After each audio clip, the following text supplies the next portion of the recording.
The lab had gone quiet, but not the kind of quiet that brought peace. It was the suffocating silence of professionals running out of answers. Inside the high-tech engineering wing of Orion Dynamics, headquartered in Atlanta, Georgia, a sleek prototype engine sat dormant on its mount, surrounded by monitors flashing red diagnostics and unreadable charts. This was supposed to be the future. The company's most advanced design yet, a next-generation energy-efficient engine slated for launch in just under 3 months. Instead, the machine had stopped working without explanation, and with it, the entire development timeline had come to a screeching halt. The scent of oil and scorched circuitry still lingered in the air. Engineers huddled near the main console, whispering, exchanging theories, then discarding them just as quickly. It wasn't just pride on the line. It was millions in R&D and the fragile trust of investors watching from behind thick tinted glass upstairs. Tension radiated from every corner of the room, amplified by the looming presence of one man, Richard Dwyer. Richard stood a full head above most of his team, a tailored navy suit clinging to his broad shoulders, hair swept back with precision. He exuded authority and expectation. To the outside world, Richard Dwyer was the charismatic face of Orion Dynamics. Visionary, self-made, relentless. But inside the company, especially among those without Ivy League degrees or polished resumes, his presence often chilled rather than inspired. He didn't believe in instinct, only credentials. To him, intelligence came in 2 forms: academic accolades and family wealth. Anything less was a liability. From his place near the center of the room, Richard surveyed the frozen engineers with a mix of frustration and disbelief. His jaw tightened as he turned to one of the senior developers. "How does a machine we spent 2 years and $8 million building just die like this?" he asked, his voice sharp, cutting through the ambient whir of machines still cooling down. No one answered. Among the team were 2 who stood out for entirely different reasons. Olivia Tran, a brilliant young engineer of Vietnamese descent, stood at the edge of the group, eyes locked on the engine, her fingers twitching slightly as if sketching invisible diagrams in the air. Though she rarely spoke unless directly addressed, those who worked with her long enough knew to watch her face for clues. Her silence often preceded breakthroughs. Across the room, lounging with casual arrogance, was Cameron Shaw, a veteran engineer in his late 40s with salt and pepper stubble and a smirk that rarely left his lips. He was known for his sarcasm, especially when things went wrong, and for aligning himself as tightly as possible with Richard Dwyer's worldview. Cameron leaned against a table now, arms crossed, whispering something to another engineer, then chuckling dryly. "Maybe the machine got tired of being smarter than us," he muttered. Olivia heard it, but said nothing. Her eyes didn't move from the engine. Unnoticed by most, a janitor's cart rolled quietly along the back wall of the lab. It paused near the emergency exit. From behind it emerged Maya Green, a black woman in a faded blue work uniform, her thick hair pulled back under a gray headscarf. She wore sturdy old sneakers and pushed a cart filled with cleaning supplies, bottles clinking softly as she moved.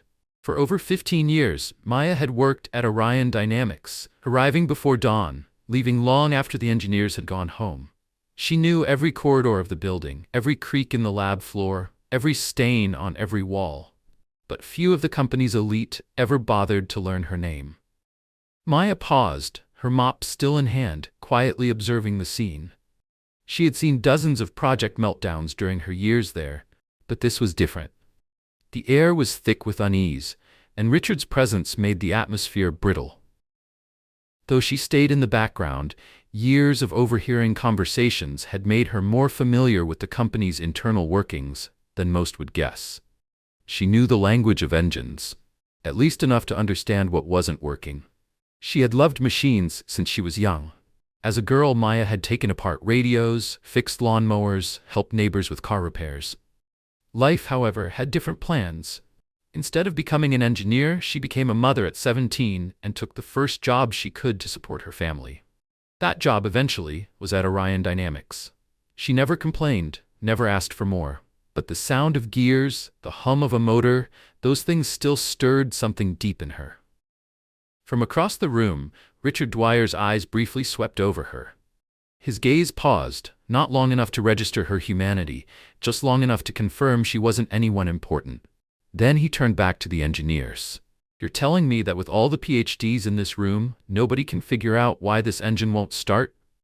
His voice rose slightly, sharp with impatience. No one dared respond. In that moment, Maya remained still. She had no intention of speaking. She knew her place, or rather, she knew how the people in this room viewed it. Still, she stayed, mop in hand, eyes quietly taking in the details no one else was watching. A faint vibration in one of the coolant lines. A slight delay in the LED indicator pattern. These weren't things a janitor was supposed to notice. But she noticed everything. The lab remained silent, tense. And above the hiss of the ventilation system, a different kind of hum was beginning to build. Not from the engine, but from something inevitable. Something none of them, especially Richard Dwyer, were prepared for. And Maya Green, still and quiet in the back of the room, was the only one who knew just how far this silence would stretch before the storm broke. The silence that had settled across the lab deepened as the minutes passed. The prototype engine, sleek and imposing in its steel frame, sat lifeless. Monitors blinked with repeated error codes, each more cryptic than the last. The engineers, huddled in a semicircle around the machine, grew increasingly tense. They whispered back and forth, ran diagnostic scripts, recalibrated connections, but nothing worked. What was supposed to be a triumphant demonstration for the company's investors had become a crisis teetering on the edge of public embarrassment. Richard Dwyer's gaze was fixed on the machine as if he could will it to cooperate. His arms folded, jaw tight, a thin vein pulsing at his temple. Every few seconds he glanced toward the frosted glass window where, just an hour from now, a group of high-net-worth investors would be seated, watching what was promised to be a historic reveal. Instead, he was watching his top engineering minds flounder in front of an inert, non-responsive engine.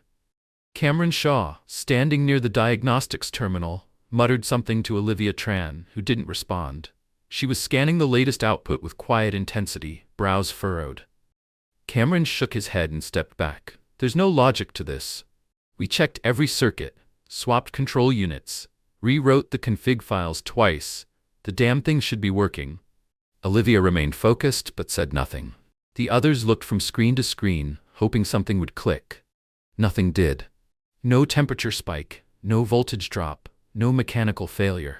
It was as if the engine had simply decided to die on principle. A few feet away, near the emergency fire panel, Maya Green had paused mid-wipe, mop in hand. She didn't move, didn't speak, just stood still and listened. She had heard the murmurs of an impending investor visit for days, but she hadn't expected this kind of internal chaos. The air in the room was thick, not just with stress, but with fear. The kind that comes when years of work are seconds from collapse. Richard's shoes clicked sharply against the tile as he turned from the engine to face his team. "So let me get this straight," he said, his voice loud, too loud, as if he wanted to remind everyone who was in charge. "We have 5 PhDs in this room. We've burned through $12 million in funding, and not a single one of you can tell me why the engine won't start?" No one answered. Some shifted uncomfortably. Cameron opened his mouth, then closed it again. Even Olivia looked away. Richard exhaled harshly and glanced over the room. That's when his eyes landed on Maya. She hadn't moved, just stood quietly with her mop, still as a photograph. Perhaps it was the silence that made her presence so noticeable? Or perhaps it was the way she looked at the engine, not with confusion but curiosity. The kind of look someone gives a puzzle they've almost solved. Richard raised an eyebrow. The room, already brittle, tensed a bit more. Then he laughed, a cold, condescending sound that bounced off the lab's high walls. "Well," he said, his voice light now, sarcastic, cutting, "maybe we've been asking the wrong people." He gestured toward Maya. "Maybe the janitor wants to take a crack at it. What do you say? You fix this thing, I'll give you a bonus, or maybe a new job title." A few of the engineers chuckled. Cameron gave an exaggerated nod, barely hiding his smirk. Even the junior technicians standing near the back exchanged glances, one nudging another. Maya looked at Richard, her face unreadable. She didn't respond. "Oh, come on," Richard added, stepping closer, waving a dismissive hand. "You've been around this lab for 15 years, right? Sweeping under our feet, cleaning up after us, Surely you've picked up a thing or two. Want to impress us? Her silence unsettled him more than a sharp reply would have. Tell you what, he said, louder now, his eyes scanning the room as if looking for someone to share in the performance. Let's make it interesting. If you fix it, maybe you get a reward. Hell, maybe you're smarter than this whole team. He paused, smirking. If you break it further, though, well, I suppose I'll have no choice but to let you go for tampering with company property. Fair? The laughter this time was louder. Not from everyone, but enough. A few snorted behind their hands. Cameron actually clapped once, slowly, sarcastically. Olivia turned sharply toward him, her mouth tight, but she still said nothing. Richard looked back at Maya, eyebrows raised, clearly amused. Well, what's it gonna be? Still, Maya didn't move. Then, slowly, she set her mop back in the cart. Her shoulders straightened slightly, but her face remained calm. She didn't answer the challenge with words, not yet. Around her, the room shifted again, just slightly, but enough for everyone to feel that something had changed. For the first time in the past hour, Richard wasn't the one everyone was watching. And Maya Green, janitor, 50 years old, unnoticed and underestimated for over a decade, had just become the most interesting person in the room. And she hadn't even touched the engine yet. The laughter lingered for a moment longer, then fell away as Maya stepped forward. She did not react with anger, nor did she return the sarcasm thrown her way. Instead, she walked toward the engine with the quiet assurance of someone who knew exactly where they were going, even if no one else did. She stopped a few feet from the machine and turned to Richard. Her voice was soft, almost too soft for the room, but clear enough to cut through the tension. With your permission, Mr. Dwyer, I'd like to have a look. The words were polite, unthreatening. She might have been asking to dust the control panel, but the simplicity of her tone carried a weight that unsettled the mood. Richard blinked, momentarily caught off guard. Then, with a wave of his hand and a theatrical sigh, he muttered, "Be my guest. Just don't break anything, unless you want to be escorted out." Maya nodded once. She approached the engine slowly, not hesitantly, but with reverence. Her hands, still slightly wrinkled with age and worn from decades of labor, hovered over the metal casing. She didn't reach for any tools. She didn't ask for the diagnostics tablet or an interface code. She just looked. A few technicians chuckled under their breath. One of them whispered, "She's pretending like she understands it." Olivia Tran, however, leaned forward, eyes narrowing. She wasn't laughing. Maya crouched slightly, eyes scanning the contours of the exposed mechanics. She followed a line of wiring across the central control board, then paused at the fuel regulation unit.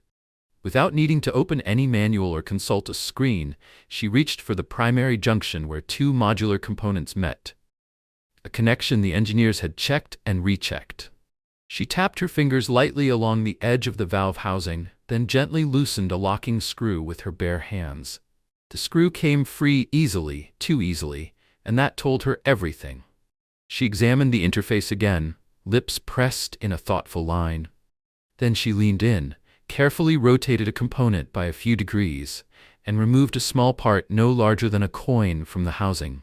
There was a faint discoloration around the edge. Most wouldn't have noticed it. Most hadn't. The room was now unusually still. No one said anything as Maya turned and walked back to the cleaning cart she had left by the wall. She reached into a pouch tucked inside the cart, where she kept odd washers, cords, and screws that people discarded around the facility, and retrieved a tiny part of similar size but different calibration. She held it up to the light for a second, then returned to the engine, made the switch, secured the housing, and fastened the locking screw. Her hands moved with slow confidence, not a wasted motion between them. Once done, she stepped back. "Try it now," she said simply, her gaze not on Richard but on Olivia. There was hesitation. Cameron let out a short snort. "What, she replaced a washer? This is what we're wasting time on now." But Olivia had already moved. Without a word, she approached the console, glanced once at Maya, then pressed the ignition. The engine let out a low hum. Then a smooth vibration rolled through the floor. The monitors blinked once, green. The hum grew into a soft, powerful purr. All lights on the control panel stabilized. It was working. Fully. Perfectly. No sputters, no surges, no anomalies. At first, no one reacted. There was a kind of stunned paralysis that filled the room, as if everyone was waiting for the machine to crash again, for something to go wrong. But the rhythm held steady, a mechanical heartbeat, precise and unwavering. A full 5 seconds passed before the first gasp broke the silence. Then chaos. Voices erupted. Olivia stepped back, eyes wide. Cameron was frozen, mouth slightly open. One of the junior engineers dropped his tablet onto the floor without noticing. Another ran to the diagnostics screen, scrolling furiously to confirm what was now obvious. Richard Dwyer didn't move. He stood where he was, hands at his sides, watching the engine as though it had just defied physics. His brow twitched, his mouth opened, but no words came out. A crack in his composure formed, not one of rage or disbelief, but something far rarer in a man so proud. Seer. He had turned Maya into a punchline, a sideshow meant to ease the pressure on his failing team. But now she stood beside a machine his top minds couldn't fix, an engine that, moments ago, had threatened to ruin months of development. And she had brought it back to life, with a single unassisted correction. A pin could have dropped again in that moment and been heard across the room. Maya didn't look triumphant.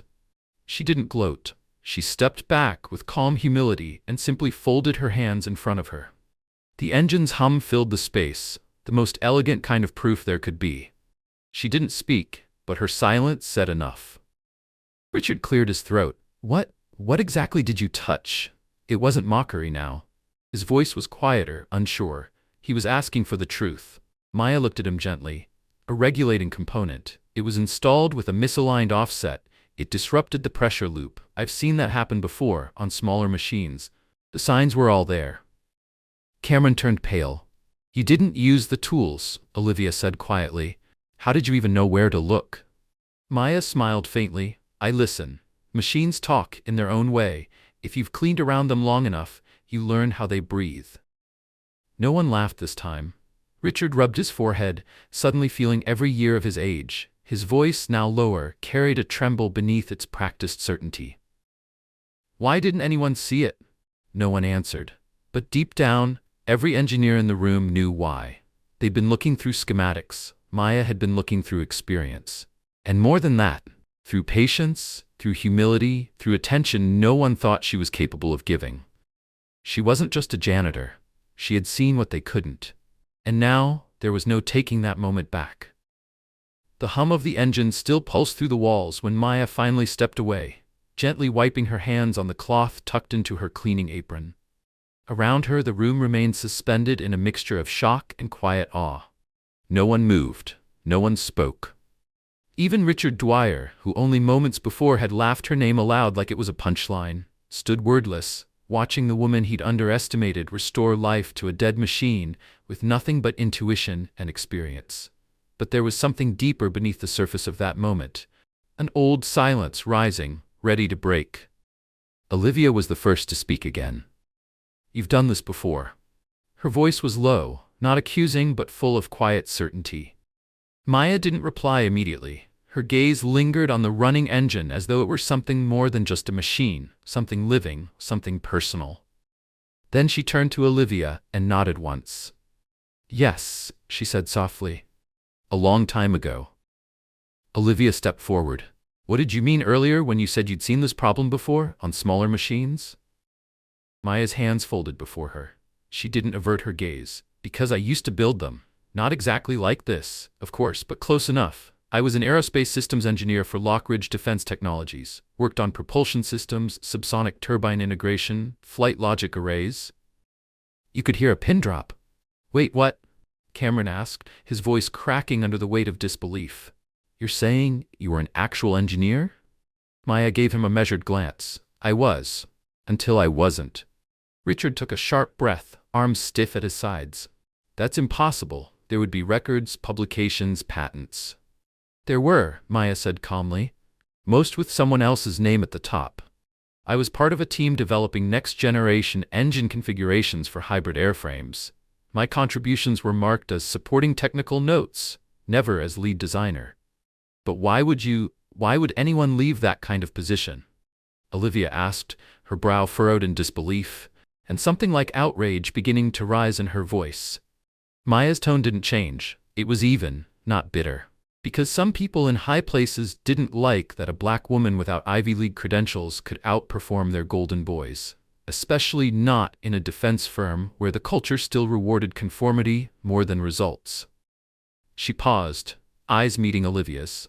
They stopped inviting me to critical meetings, shifted my hours to nights, cut off my access to technical documentation I had helped create, and when I pushed back, quietly professionally, they labeled me uncooperative.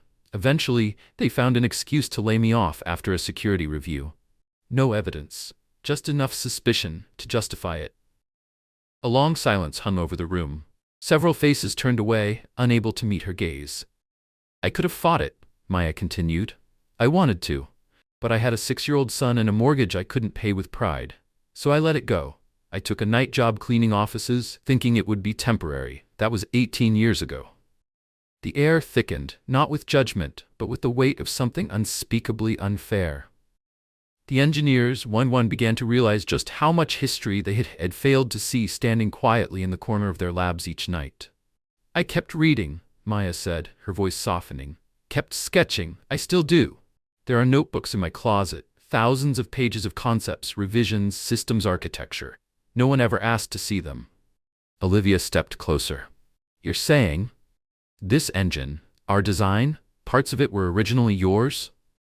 I never claimed it, Maya replied, her expression unreadable. I had once worked on an early draft of a dual-phase intake system that mirrors the one you're testing now.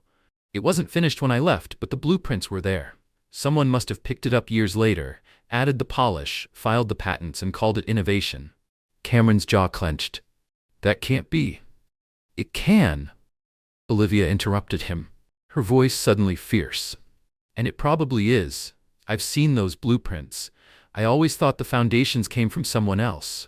We were told they were proprietary. But the technical language in them, it wasn't like the other documentation. There were annotations in cursive script. And the initials MG. Cameron paled. Richard's face had gone blank, but not with ignorance. It was recognition. A deep and private awareness, surfacing too late. He had heard of an engineer named Green. Quiet, precise, too good for her own good. He'd never bothered to follow that story, until now. Maya turned her attention to the engine once more. It's not about the credit, she said. Not anymore. I did what I had to do. I fed my son. I survived, but I never stopped being who I was. Silence followed again, but this time it was different. Not awkward, not stunned, reverent. Every assumption had just been flipped, every measure of qualification redefined. The woman who had been wiping floors and emptying bins had once built the bones of the very technology that now powered their ambitions. She had been there all along, and no one had ever asked. Maya moved toward the exit of the lab, her movements still composed. But before she left, she paused and looked back at the stunned crowd. You don't need a title to be worth something, she said. You just need to know what you're worth, even when others don't. And with that, she stepped out, leaving behind more than a working engine. She left behind a legacy that had finally spoken for itself. Maya's words lingered in the air long after she left the lab. No one moved. No one dared to speak. It was as if the silence itself needed time to catch up with the gravity of what had just unfolded. Richard Dwyer remained rooted in place, his hands still stiff at his sides, the lines around his eyes drawn tight. His usual confidence, the kind that filled rooms and silenced dissent, had vanished. In its place was something far more brittle, the realization that his authority, once unquestioned, had just been publicly dismantled by someone he'd spent years ignoring. But the moment wasn't done with him yet. Outside the lab, Maya hadn't gone far. She stood quietly in the hallway, surrounded by a few curious employees who had seen the end of the incident from behind the glass. Someone, no one could remember who exactly, had been recording the entire exchange from the back of the room. The video captured every word. The derisive laughter, Richard's mocking challenge, Maya's calm defiance, and finally, the roar of the engine coming to life under her touch. By the time Maya returned to the janitorial office to change out of her work shirt, the clip had already begun to circulate across the company's internal messaging channels. Within an hour, it had hit the public internet. And by the end of the day, it had gone viral. On screen, Richard's arrogance stood in stark contrast to Maya's grace. His smirks, the dismissive wave of his hand, the laughter of the engineers, all of it was now laid bare, a case study in modern corporate elitism and racial condescension. What was meant as a humiliating joke had backfired spectacularly. Yet Maya never once spoke of revenge. Later that day, the company's senior leadership team gathered in the boardroom for what was originally scheduled to be a meeting about investor presentations. Instead, it became an emergency session. The video had already been viewed more than 3 million times. Public outcry was fierce, especially across platforms frequented by tech professionals and civil rights advocates. Hashtags like "respect is earned" and "Maya Green deserves better" began trending by nightfall. Orion Dynamics found itself in the middle of a reputational firestorm, but while others panicked, Maya remained composed. The next morning, she was asked to return to the boardroom, not as a janitor, but as a guest. Olivia Tran, having taken the initiative, insisted that Maya be given the floor to speak. She entered the room quietly, wearing the same work shoes she'd always worn, though her posture now carried the authority no one could ignore. "I don't want a bonus," Maya said clearly, facing the board members and department heads with steady eyes. "I don't want publicity or a corner office. I don't need anyone to pretend I'm a hero. What I do want is change." Her voice did not rise. It did not need to. "You have engineers here from every walk of life, immigrants, first-generation graduates, women, people of color. They work twice as hard for half the recognition. And right beneath your feet, in your janitorial staff, your cafeteria teams, your overnight security, there is talent you've never once thought to acknowledge. People who fix things you don't even know are broken." There were no rebuttals, no murmured excuses, just the sound of hard truth settling into leather chairs. "Start by listening to them," Maya continued. "Not when it's convenient or when a PR scandal forces your hand, but every day. Make respect the minimum standard, not a reward for a fancy title. Don't just celebrate innovation. Protect the people who create it, whether they wear suits or uniforms." Across the table, Richard Dwyer's jaw twitched, his hands clenched tightly in his lap. But he said nothing. That afternoon, the board reconvened without him. The decision came swiftly. Under pressure from investors, employees, and the public, the board of Orion Dynamics released a formal statement by evening. It began with a measured apology to Maya Green, acknowledging her contributions, her past experience, and the failure of the company to recognize her worth. But buried in the second paragraph was the true shift. Richard Dwyer would be stepping down, effective immediately. The news broke just as national outlets began picking up the story. Industry publications dissected every frame of the now infamous video, while editorial headlines skewered the arrogance of corporate gatekeeping. Former employees came forward with their own stories of being silenced or sidelined. Maya's calm composure and principled request for systemic change had struck a nerve far deeper than anyone expected. Inside Orion's headquarters, change began to ripple. Workshops were scheduled, leadership coaching sessions launched. Olivia was promoted to head of engineering development. Cameron, once smug and dismissive, submitted a formal apology and asked to join the diversity task force Maya had been asked to help design. Cleaning crews were no longer invisible. They were greeted by name, asked for input, seen. Maya, for her part, returned to her routine. She never asked for her old engineering title back, though it was offered. She declined the press interviews. She avoided the cameras. But every morning, as she walked through the lobby of Orion Dynamics, employees rose to greet her. Not out of spectacle or obligation, but from a place that had taken root, slowly and genuinely. Respect. Because in a world that often measures value by titles, wealth, or appearance, Maya Green had redefined what it meant to lead, by standing quietly, speaking honestly, and refusing to shrink. And that was something no boardroom, no resignation letter, and no viral video could ever contain. The changes at Orion Dynamics didn't end with an apology or a resignation. In the weeks that followed, the company took steps many had only hoped for. At the center of this transformation stood Maya Green, no longer simply the janitor everyone had overlooked, but now a symbol of resilience and quiet brilliance. The board extended a formal invitation to Maya, offering her the newly created role of Special Technical Advisor.